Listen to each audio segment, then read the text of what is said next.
Hi, everyone. It's Joe Veneri, the host of Fit Insider, the show where I talk with the entrepreneurs, executives, and investors who are redefining the business of fitness and wellness. Today, I'm joined by Harpreet Singh Rai, CEO of Oura, makers of the health tracking smart ring. In this episode, we talk about the evolution of wearables, from step counting to health monitoring. We discuss Oura's focus on accurate, actionable data, and Harpreet explains why he thinks competition from Apple, Amazon, and Google is actually a good thing. A quick reminder before we get into today's show. Every Tuesday, we send a weekly newsletter filled with insights and analysis on the business of fitness and wellness. Join other decision makers and industry operators by subscribing at insider.fit.co. Let's get into it. Harpreet, welcome to Fit Insider. Thanks for joining us. Joe, thanks for having me, and thanks for doing what you do and diving behind the scenes and getting all the different, business leaders that you've had on here. It's great content and honestly how we learn from each other. Well, listen, I know a lot of folks are excited about this conversation. It's one of the kind of most requested guests. Like, when are you going to talk to Oura? So to kick things off, for maybe folks who don't know, and even if they do, introduce yourself and what you're working on at Oura. Yeah, my name's Harpreet. I'm the CEO at Oura. What we're working on is frankly, there's a lot obviously going on, but I would say, look, we exist to help our users really understand their health and ultimately improve their lives. So unfortunately, health is affecting so many of us. With all the advances we have in our healthcare system, we still know basic things like obesity is on the rise, Alzheimer's totally on the rise. Cardiovascular related deaths, unfortunately, occurrences haven't gone down as much as you'd expect. So I think, honestly, a lot of it has to do with our healthcare system, how that has all worked, and what our consumers doing, before it's too late. And so we're here to empower everyone to be the best version of themselves, and that's what we're working on as a company. Yeah, I think it's so important, the work that you're doing, a lot of things you're talking about in terms of really putting the control and the access to all this health information in the hands of the consumer, and really democratizing it in a way that you don't typically get within the constructs of the healthcare system as it exists. So just thinking about, before we kind of delve into some of those things, the background at Oura and how you got involved, I think it's really interesting. The team came together in 2013. So the company's been around for a little bit, based out of Finland. Yep. The initial version of the ring getting kicked off on Kickstarter. And then you kind of coming across, you're getting involved with the company in around 2017. Can you just talk about, how you originally came across it and what it was like getting involved? Totally. So it might help just giving a quick background of myself. So I'm an electrical engineer, or I was an electrical engineer is what I studied in college. I went to the University of Michigan, go Blue. We're a basketball school now, but go Blue. And I studied specifically MEMS sensors. So Michigan, was probably one of, 6 schools at the time that had a pretty big MEMS program. For those not familiar, microelectronic mechanical systems, essentially sensor design. So an accelerometer, that was my senior design project. My master's design project was like a neural probe. How do you insert essentially like something into your brain without much scar tissue, with the purpose of in this case, it was reducing Parkinson's. So I think, that's what I studied. I ended up graduating as financial boom 2007. And, I ended up actually going to Morgan Stanley and worked in the M&A group right out of college for a year. I gained about 50 pounds my first year. First time ever, I used to get home at 2, 3 a.m. and not be able to fall asleep, and started to realize how important that was to me. I ended up actually leaving Morgan Stanley just about after a year, which isn't atypical in the analyst programs that investment banks have. And I went to a hedge fund for 9 years called Eminence Capital, $7 billion fund. They've been around since 98, so 23 years. And I was there for 9 years and before Oura. So I, at Eminence, was a portfolio manager. My last 4.5 years there, I covered tech, media, telecom investments, across the globe for us globally, for a long time. And so I actually knew a lot about the wearable sensor space from my college days, and then knew about the industry as well, working as a portfolio manager at a hedge fund, investing in it. And that's sort of my background. I, as just like someone who's always trying to improve my health after I gained a lot of weight. I did all types of things, keto diets, intermittent fasting, all that kind of stuff, and, worked out a ton. And so I was always trying new wearables, just given, that's sort of where the nerd in me still is and was. And I stumbled upon Oura Ring on the Kickstarter in 2015. And what I knew from optical sensing, that your pulse on your finger, the signal quality is so much clearer than anything on your wrist. That's why every hospital measures your heart rate and your SpO2 on the finger. Just from an electrical engineering terms, like speaking nerds are us right now, that pulse signal is about 100 times stronger than the signal on your wrist. And it's also much clearer. And so I knew that advantage, and I saw this company. I'm like, oh, wow, these guys are doing this in a ring, finally putting heart rate sensors on your finger. So I ordered the Kickstarter, and was actually surprised to see it ship. It took 6 months as expected. But once I got the product, I was sort of blown away. It was really the first wearable, and I probably tried 10, where I was like, oh my God, the data actually feels right. And then even more importantly, I started realizing even myself, I knew sleep's important. I, eventually fixed my sleep, but I started just realizing, wow, the days I sleep better, the days I have higher heart rate variability, I'm breaking through plateaus at the gym the next day. And I think a lot of us are driven, frankly, burn the candle on both ends, work hard, work out hard, and play hard. And I think, it was really realizing that, holy cow, I need to slow down to speed up. And that was really what broke a lot of my fitness plateaus myself. And met, the co-founder, one of the co-founders, totally by accident. Wasn't, I was just a happy user of the product. I was in the Whole Foods in Chelsea, New York, and actually never had been in that Whole Foods, just happened to be there that night because there was like an event nearby my girlfriend and I were at. And she sees this guy wearing an Oura t-shirt, and she knew I was obsessed with the product, wouldn't stop telling all my friends about it. And she starts going and talking to him. And then, I'm in the checkout line and I'm looking around, and eventually I see her talking to this guy, and I'm like, hey, what's going on? And he has an Oura t-shirt on. And then he looks at me, he's like, oh, wow, I get it. You have an Oura ring. And he said, that's the first ring I've seen outside the office. So this was, probably May of 16, I want to say. Don't actually remember the exact, it might've been May or June. And, I think given my experience in investing, the company was trying to raise a Series A. At the hedge fund, we didn't really do much private, specifically not anything early stage. I decided to invest in the company personally, help raise their Series A and join the board. And, I think after the first board meeting, I was just hooked. I just started wanting to help the company spend so much more time. I think 3 co-founders saw the same thing. So next thing you knew, I was probably spending 3 to 4 hours a day with them. And, I think in December of 16, they asked me to join.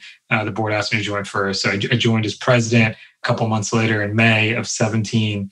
And, I'd been at a hedge fund for a long time. And so it took me, wanted to make sure I wound things down there and, correctly and transition all my work. And then joined as president in May of 17. And then I think, really helped the company grow and, actually help raise a lot more capital and help sort of set a business strategy to the amazing technology. And I think the board saw that and the founders saw that. And the board thought it was appropriate to make me CEO. And that was about a year later.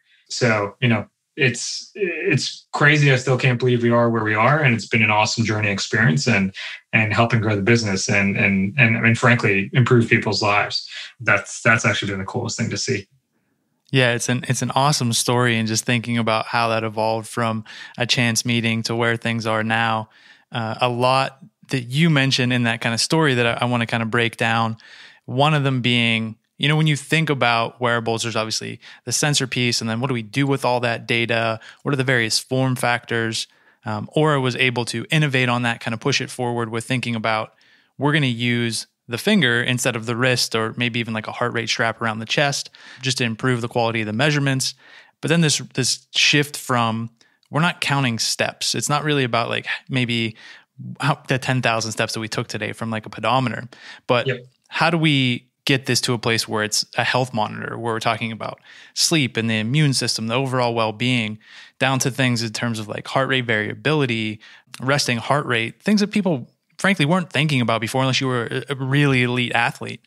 How do you think about this shift from activity tracking to health monitoring, and how Oura is kind of navigating that and leading the way as this evolves into the future?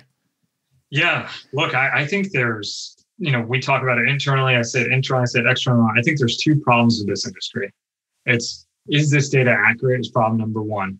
Okay, and if it's accurate, what do I do with it? And, I think we've been focused on both since day one. The reason we actually chose the form factor of the finger right, is because, that pulse signal is more accurate. I think Fitbit was really, really smart. I think a lot of the risk-based wearables looked at the watch market and they said, wow, 500 million watches sold every year globally, majority of them under $150. Well, there's this thing called an accelerometer that can track steps. What if you put one of those accelerometers in one of these wristwatches? Boom, you got a smart watch, right? Or a smart band in the beginning. And, what if you can get 10% of that 500 million digital wristwatch market? And so, that's 50 million units. That's a pretty big business. So I think that's where it started. And frankly, with steps and motion, sure, it's fine. It doesn't really matter where you really put that sensor, that accelerometer or gyroscope. And I think, unfortunately, look, steps are still helpful. There's no doubt being more active is helpful. But if you actually start to look at the science, there's a couple things. One, most people won't exercise today. I think at least before COVID, only 10% of people in the US exercise on a daily basis, about 15 to 17% on a weekly basis. But everyone's going to sleep. And 99.9% of people in the US or globally will probably try to sleep tonight. And so I think if you then start to look at the science, sort of what do I do with this data? Like, why is steps important? Sleep has so much more of a profound impact than steps, right? Like, if you sleep 6 hours versus 8 hours, right? We know for males, you'll have testosterone decreases as if you were 10 years older. You'll literally age yourself 10 years, right? We know that if you don't get enough deep sleep, that's one of the leading causes for early onset of Alzheimer's. If you just look at cardiovascular disease, diabetes onset, and even risk of cancer, getting poor sleep increases each one of those areas by 15 to 20%.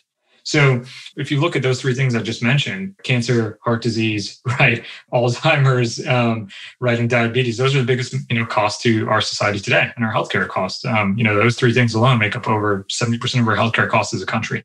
And so sleep is much more impactful than steps. And I think that's, what do I do with this data becomes a little bit more meaningful because you sleep every day and much more impactful. And so I think that's why we are focused, on those two things. And I think that's the way the industry is going, right? Sure, accelerometers, cool. Get them in that wrist-based device, measure steps. And it's easy for customers to remember. I think Fitbit did a really good job. They kept it simple. 10,000 steps, everyone remembered it, right? And I think there's a lot to that when it comes to product market fit. But I think in terms of, is it meaningful? That's when we have to ask ourselves, is it really? And, what could be more meaningful? And so when we start to look at all these applications of looking at optical heart rate, you get into so many more of these healthcare related, I would say, disease states, right? So things like AFib, obviously Apple's been a pioneer. Hypertension, blood pressure, Samsung's already rolled it out in Korea and they're rolling it out in Europe. Right. We know sleep apnea, many wearables have tried. And I think for us, the wearable industry is sort of going, I call it wearables 1.0 to 2.0, right? It's gone from sort of steps into sort of, health. And I think luckily we're really well positioned there. And I think eventually that's more and more where this industry is heading. So we're still in very early days. Yeah, definitely early days. With that, there's also this, going to market with something like this, a product like Oura, even kind of competitors across the wearables landscape, to a certain extent, it's focused at the higher end, whether it's at the price point, whether it's in terms of performance. But then there's, again, as you mentioned, the vast majority of the population who's not exercising at all, sedentary, unhealthy. How do we bridge the gap between those two groups to say, like, this elite performance tool, or maybe even just health-focused data that somebody who's interested in it, a biohacker, or just focused on their health is using, to like getting this technology to everyday people in a way that has like a meaningful impact? Bridging that gap, how are you thinking about being able to do that? And is that even something you can put on a timeline, or is it just a matter of like continuing to chip away at it? No, 100%. Our vision is, helping people realize health as a daily practice, right? Like, what does this mean to me today, right? Like, how can I be healthier today, right? That's hard. I think, consumers don't know where to go. They hear something from their doctor. They hear something different from, biohacker podcasts they listen to. They read something different on a blog. And even a study may have, saying something different. And so I think it's really hard for consumers, and everyone's bodies reacts differently, right? Like, there's a really good paper out there from the Weizmann Institute in Israel.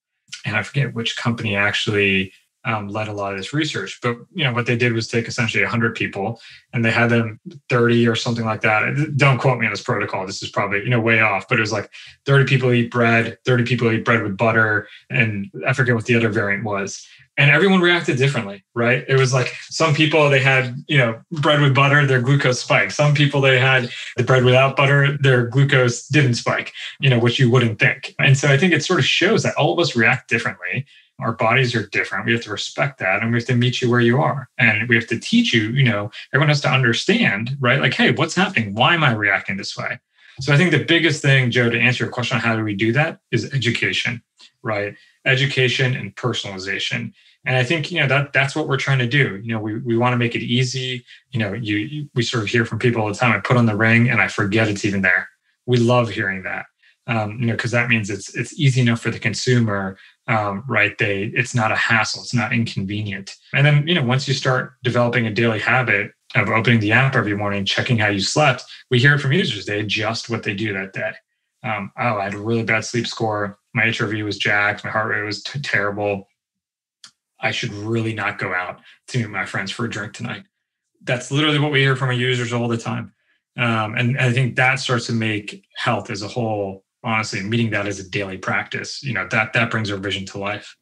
Yeah, I think it was an interesting thing. I forget where I read it. I think maybe one of the investors who invested in the recent funding round included some stats around just like, one, the form factor of the ring, you don't take off a ring, you keep it on. Whereas like a wrist wearable, it's like it's natural that it kind of comes off like a watch.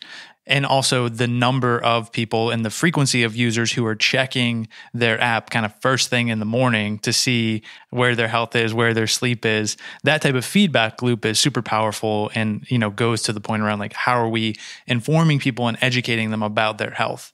Yeah. And I think honestly, it gets back to that product market fit, right? So if you don't hit your activity goal today, which we already know statistically, most Americans will not today. If you don't hit your goal, do you want to check that? Do you want to check that meter? Right? You sort of feel depressed, right? It's like you're almost being shunned, like, oh, you didn't hit your 10,000 steps today, right? And that eventually leads to, I don't check the app, poor engagement, because you sort of know you didn't hit your goal, right? And I think with sleep, what's so much more interesting is you sleep every night, right? And you sort of actually don't remember how you slept because, guess what? Surprise, you're unconscious. Right? So no way for you to remember. And I think that's sort of the beauty. So then people are like, oh, I slept last night. I'm going to check my app in the morning. Oh, and is that why do I feel that way? We call this looking within. People open the app, they check it first thing in the morning, and they check back in with themselves. They look within. What did I do yesterday? Why did my data change? It's that little moment of self-reflection that's so addictive. I think that's literally what we found. I think that different dynamic of sort of you being pushed to hit 10,000 steps versus you being pulled in to check where you are. I think that's what's led to, our retention rate, which we believe is the best in the industry, and other investors have told us that. So I think that really that little dynamic, and then you see it sort of first thing in the morning. So then you think about your day differently. Versus when you look at your activity, and even if you do work out or don't work out, you're looking at the end of the day. Did I hit my 10,000 steps? And it's already too late. Well, today is gone. Can't really do much about it. So I think it's that different UX behavior, that user experience that really just it's subtle, but it's meaningful. Sure. And then there's obviously you're doing this work of, trying to get this technology, the company to break through kind of into the mainstream. And then last year, the world kind of comes to you in terms of a global pandemic, the use cases and the applications for something like Oura Ring. It was in March, you're announcing a $28 million funding round. About the same time, the pandemic is really making kind of its impact felt in the United States, at least. But you had already had this story coming out of Finland where a user of an Oura Ring user noticed that something was off, led them to get tested. Turns out they have COVID. And now you have this kind of case study for, the Oura Ring being an early detection system for COVID-19. Can you just give us the rundown? I mean, I know we could probably do the whole conversation just how coronavirus impacted the business, but the overview of what happened there and then what has been the fallout since. Yeah. Wow. So I'd say a couple things. One, we've had temperature sensors in the ring, since day one, right? So I think we're really the only wearable that has had that. Fitbit did add temperature sensors. I forget to which model after COVID, sometime in September, I want to say, 2020. And I think, the way our scores are designed, right? We have the sleep score, activity score, but really this overall score called readiness.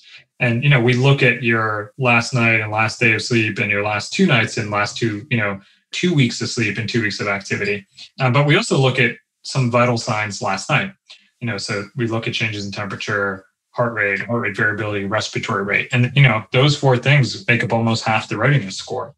And so it's not just this, it wasn't just COVID, it's every flu season. We've had hundreds, thousands of users reach out saying, oh my God, my readiness score changed before I felt sick. It said my temperature was elevated, or it said, my heart rate's really high. It looks like, you should take it easy today.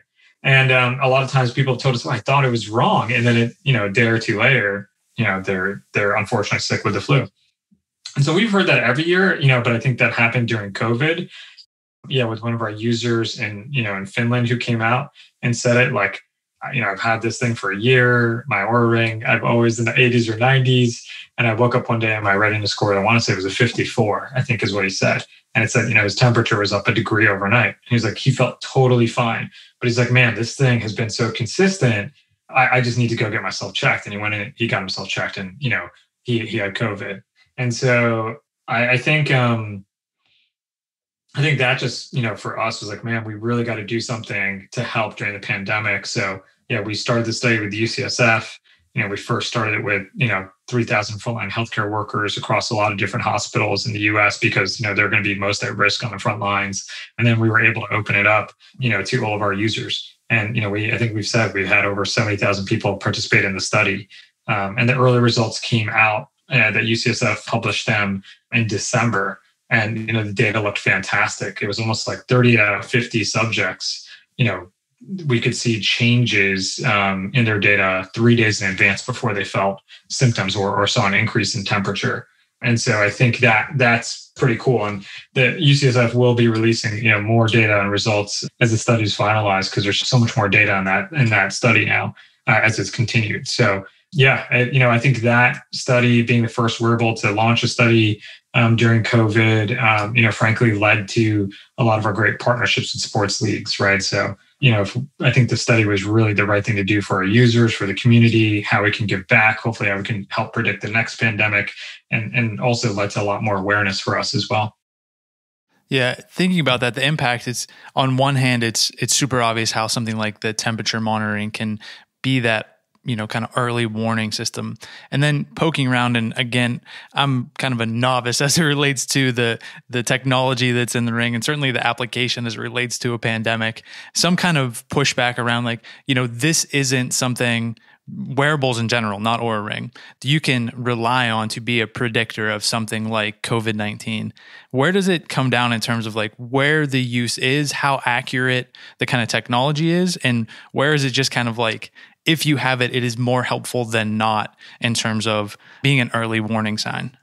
Yeah, it's a great question. I think I sort of describe it as, your car, right? Today, like, if your car's starting to run low on oil, you get an indicator. Hey, you need to refill oil, add oil, or do an oil change. Or, all of a sudden the temperature is really high in your car, right? You get this advanced notice. Unfortunately, the way our healthcare system works today, right, is like we don't get that advance notice. We go to the doctor when the engine's already broken down and it's too late. And I think that's where wearables, can be so effective in technology like this, is like letting people know something that is off before, because you're continuously monitoring, right?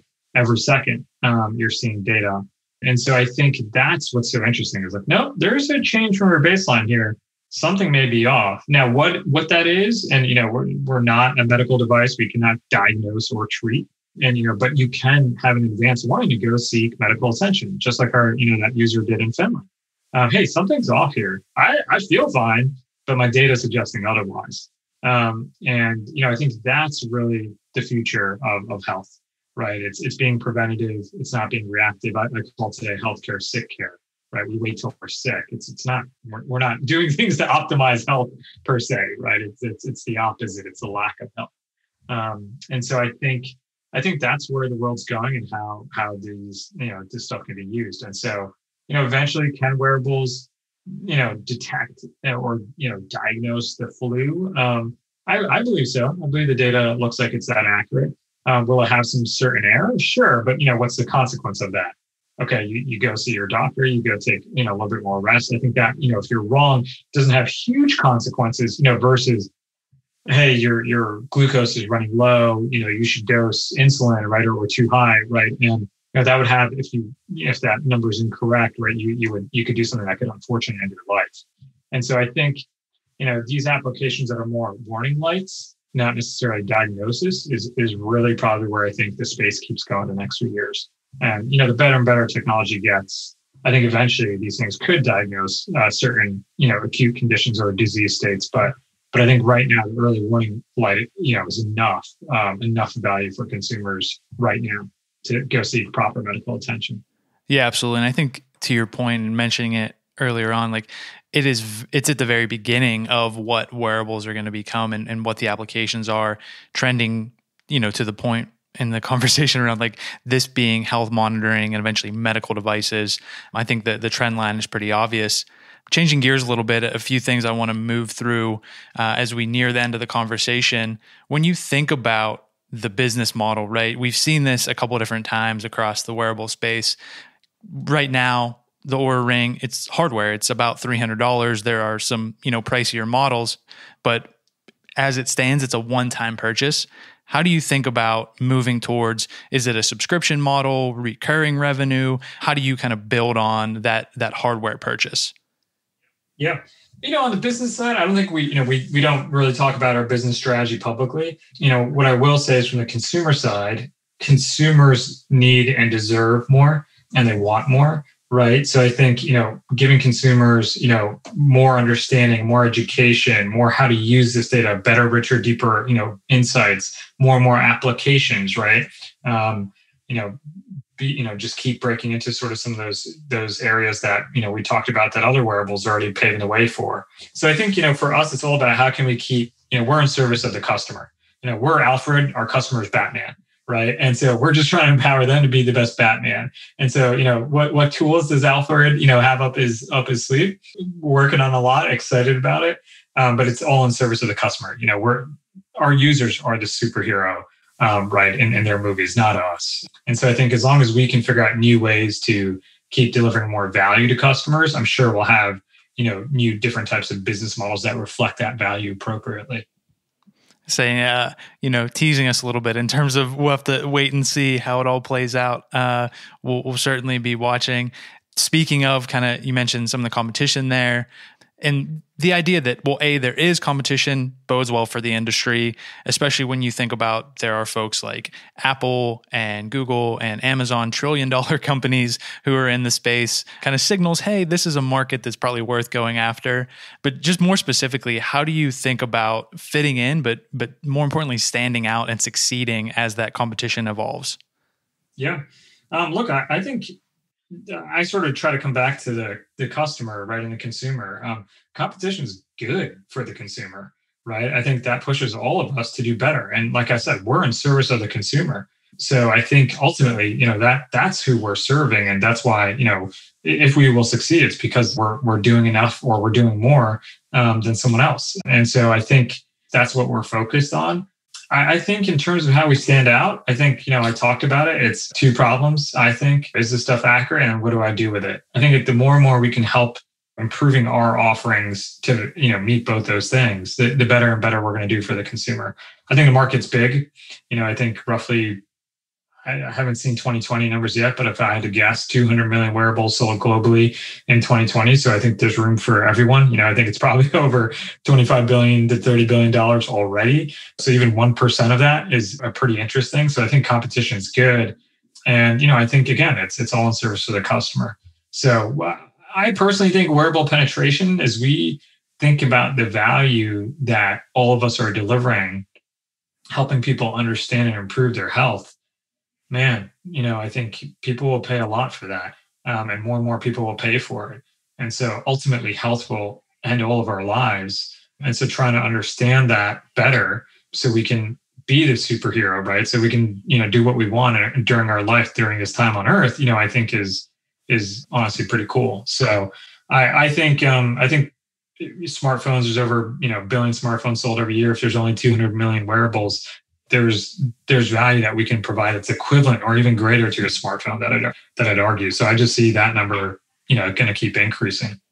Right. And then kind of the last one of the bunch, even if you want to think of it as like almost rapid fire here, I thought it was interesting in the press release with the funding round in March that Square participated in the round. You have Jack Dorsey, the CEO, who's a pretty prominent advocate for the Oura ring.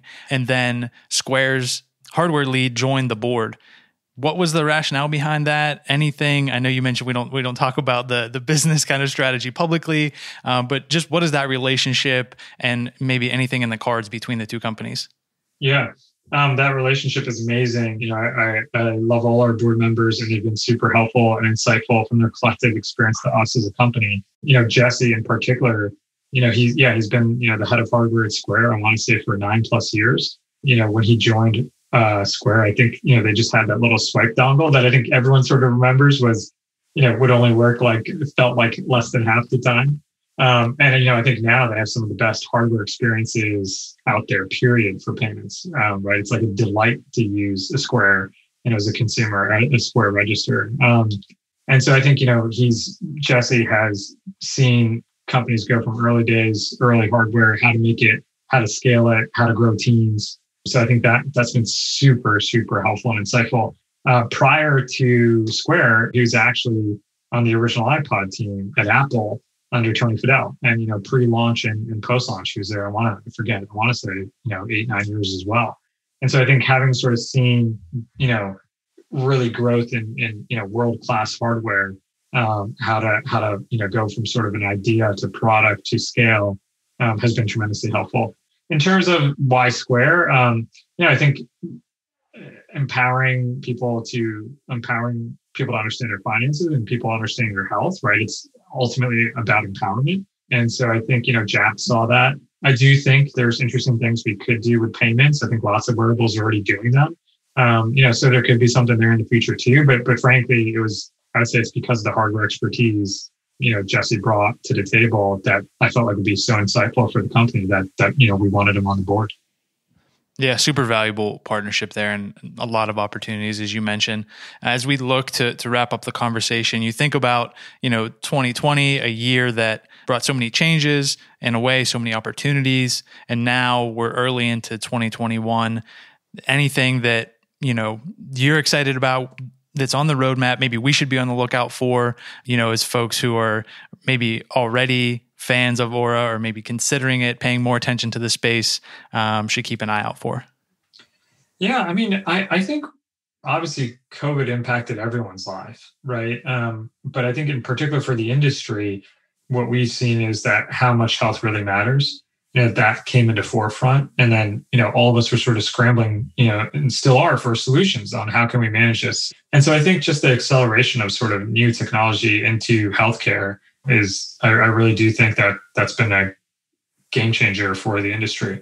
So I think there's more and more appetite for technology like this. I think there's more interest from consumers. I think there's more more interest from regulators and the general healthcare system. And I think that honestly, frankly, is just going to keep continuing. So it's a fun space to be in. Frankly, I couldn't be happier. I'm learning a lot. Growing a company is hard and it's messy. There's, you got to build teams, processes, and there's all types of stuff you got to do. But I think it's that challenge that really is fun and exciting, especially when we can help make the world a better place. So, really thankful to be here, really grateful for the team we have and everything we've been able to do as a company. And hopefully we can keep doing more for a betterment of the consumer. Yeah, it'll be awesome to follow. And I think a lot of exciting opportunities, as you mentioned there, as the space continues to evolve. I think this is a conversation folks will find a lot of value in. So I just want to thank you for making time today. We'll definitely be following along with any developments and looking forward to sharing this conversation.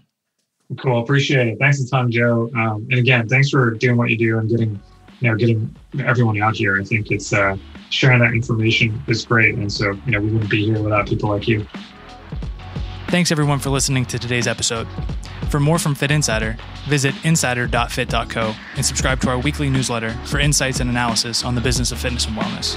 Then, go ahead and subscribe, rate, and review the podcast. See you next time.